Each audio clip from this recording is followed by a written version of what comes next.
এই সালাম নামে টিওন অফিসে চাকরি করত। ওনার ছেলেরা বিভিন্ন সময় সালাম নিজেও টিওন অফিসে সেই দোহাই দিয়ে স্থানীয় নায়েব তাদের সাথে করে বিভিন্ন লোকের জমি দখল করতেছে। উপজেলা চেয়ারম্যানের ড্রাইভার এবং ইউনো ড্রাইভারের যে চাকরি, সে চাকরি থেকে আমি তাদের অব্যাহতি চাই। ক্রয় সূত্রে যারা মালিক হয়েছে জমি, তাদের তো হয়রানি করছে। তারা উত্তরাধিকার সূত্রে যারা জমির মালিক, তাদের বসত ভিটায় এদের জন্য মনে করেন বসবাস করতে পারতেছে না, ঘর দরজা তুলতে পারতেছে না। এই টিওনের গরমে কিভাবে তার দুই ছেলের এই চাকরি হলো? এই সালাম নামে টিওন অফিসে চাকরি করত। ওনার ছেলেরা বিভিন্ন সময় সালাম নিজেও টিওন অফিসে সেই দোহাই দিয়ে স্থানীয় নায়েব তাদের সাথে করে বিভিন্ন লোকের জমি দখল করতেছে।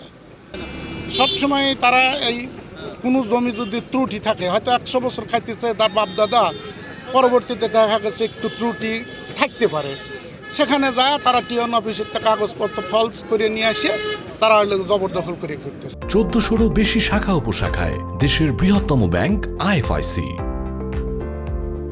সুজানগর উপজেলার যিনি ইউনো আছেন, সেই ইউনোর ড্রাইভার মূলত হচ্ছে এই পরিবারের 3 জন, সালাম, শাহিন এবং ইমরান।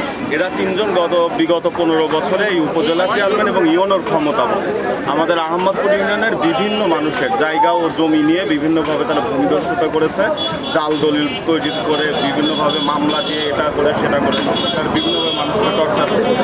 আমরা অতি দ্রুত তার সাথে এই 2 জনের বর্তমান উপজেলা চেয়ারম্যানের ড্রাইভার এবং ইউনো ড্রাইভারের যে চাকরি, সে চাকরি থেকে আমি তাদের অব্যাহতি চাই।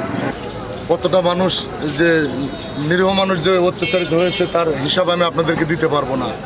এখানে ক্রয় সূত্রে যারা মালিক হয়েছে জমি, তাদের তো হয়রানি করছে। তারা উত্তরাধিকার সূত্রে যারা জমির মালিক, তাদের বসত ভিটায় এদের জন্য মনে করেন বসবাস করতে পারতেছে না, ঘর দরজা তুলতে পারতেছে না, এবং এদেরকে ঘর দরজা উচ্ছেদ করে দেওয়ার জন্য বিভিন্নভাবে পরিকল্পনা করতেছে।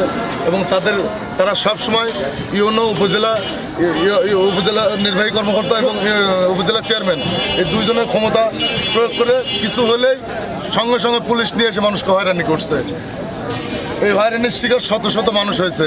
টিওনো সালাম একসময় টিওনোর গাড়ি চালাতো।